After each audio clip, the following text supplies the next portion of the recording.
Shalom. At the beginning of this year, I shared that the focus for our pulpit ministry 2023 will be the gospel according to the Apostle John. And I felt the need to bring an overview of this wonderful gospel to all of us so that we can have a better understanding and also a better grasp as we listen to each sermon. This overview will include some key points as well as a structure. We begin at the obvious question: who wrote this gospel account? The title is very simple. The author is named John, but nowhere does it tell us specifically who this John is. The author keeps repeating and referring himself to as the disciple whom Jesus loved.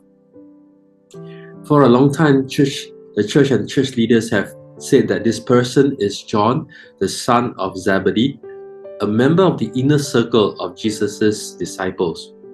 There are other theories as to who it may be, but for us now, we will say that the author of the Gospel according to John is John the disciple, John the apostle, John the one who is in the inner circle with Jesus. And that has been for almost 2,000 years. This Gospel is likely to be written in the city of Ephesus between CE 90 to 100. That means that this is the last of the 4 Gospels to be written.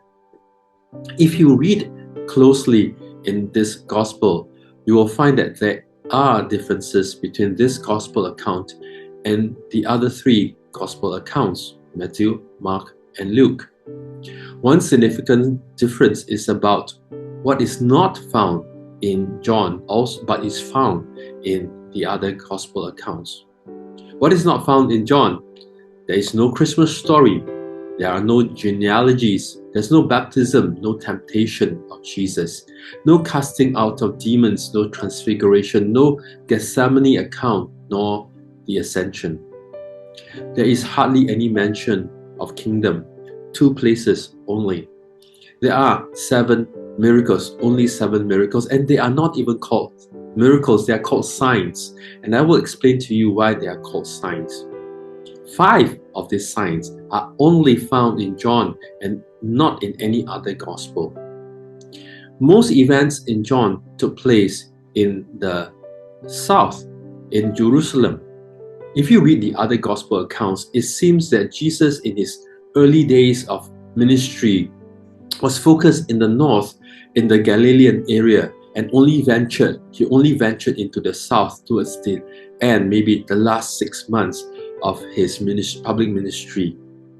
But you see that in John, he tells us that Jesus did go to the south even in the early days of his ministry, because he was a good practicing Jew, and he went to the temple according to the yearly Jewish feasts.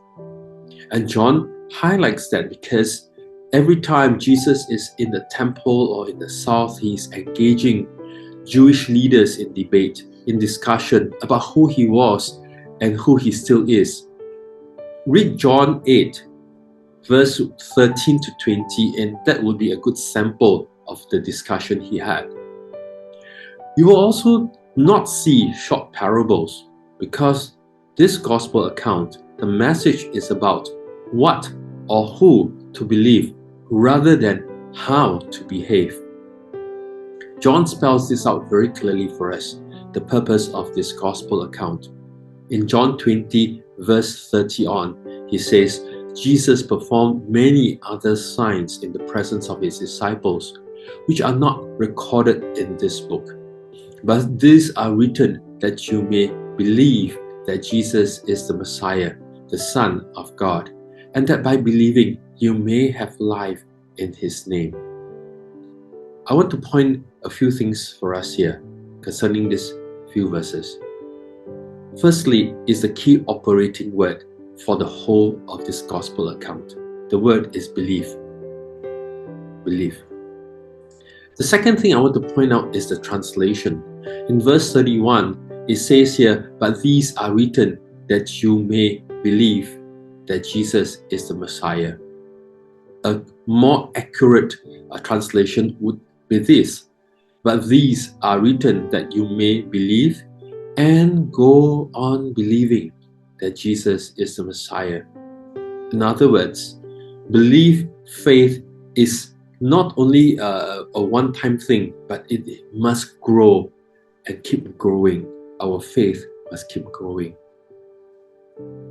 It is said that there are three things we want to know about a great man. One is what he did, two, what he said, and three, who he was. In this gospel account, John is pointing you and I to who Jesus was, and for me, who Jesus still is. These are seen in the miracles or signs that point to that direction.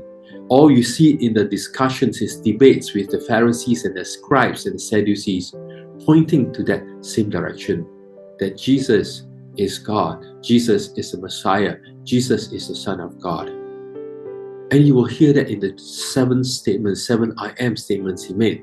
I am the bread of life, I am the light, I am of the world, I am the door, I am the good shepherd, I am the resurrection and the life, I am the way, the truth, and the life. And when Jesus used those two words, I am, Jesus is declaring, I am God, I and the Father are one. Those were the same words Moses heard at the burning bush. I am that I am. And this is the reason why the Jewish leaders were angry, because Jesus was declaring himself God. Now this book is basically divided into four parts. We have the prologue, which makes for us a summary of what this whole gospel account is about. This is found in chapter 1. And then on the other end, at the final chapter 21 is the epilogue. And these two form bookends to what is in between, two segments in between. The first segment is found in chapter 2 to chapter 12. We call them the book of signs. And in chapter 13 to 20, the book of glory. The prologue starts with this wonderful verse, in the beginning was the Word. I hope you remember what I shared, that the Word meant logic, that Jesus is the logic, the reason for all things, because he is creator. In this one chapter, Jesus is said to be God, Jesus is said to be sent by God, Jesus is the Messiah, and he closes this whole chapter with Jesus calling his disciples. And I'm going to tell you that as you come to the end at the epilogue, you will see it comes in a full circle, a full cycle. Almost immediately after this, we move to the first of 7 signs, turning water to wine in chapter 2, healing the official's son, chapter 4, healing the crippled man, chapter 5, feeding of the 5,000 in chapter 6, and also in chapter 6, walking on water, healing of the blind man in chapter 9, and that culminates to the raising of Lazarus in chapter 11. We also see Jesus in discussion in all of these chapters with Jewish leaders. Even when it came to Lazarus being raised, the Jewish leaders still refused to believe that Jesus is the Messiah.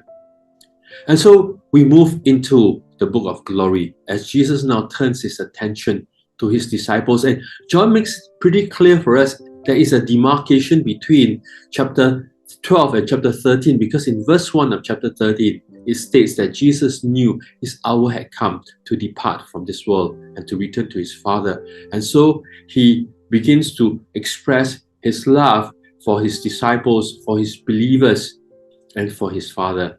And he leaves a message in the priestly prayer in chapter 17 about glory. That glory is seen in his relationship with God the Father.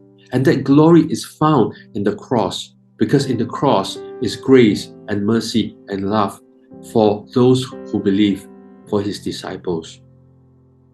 Glory is also seen in the lives of the disciples, how they live, how they personify him to the world, how he is glorified in the presence of the Father, and a blessing, a joy for the church. And most importantly for us, how he is glorified in the church.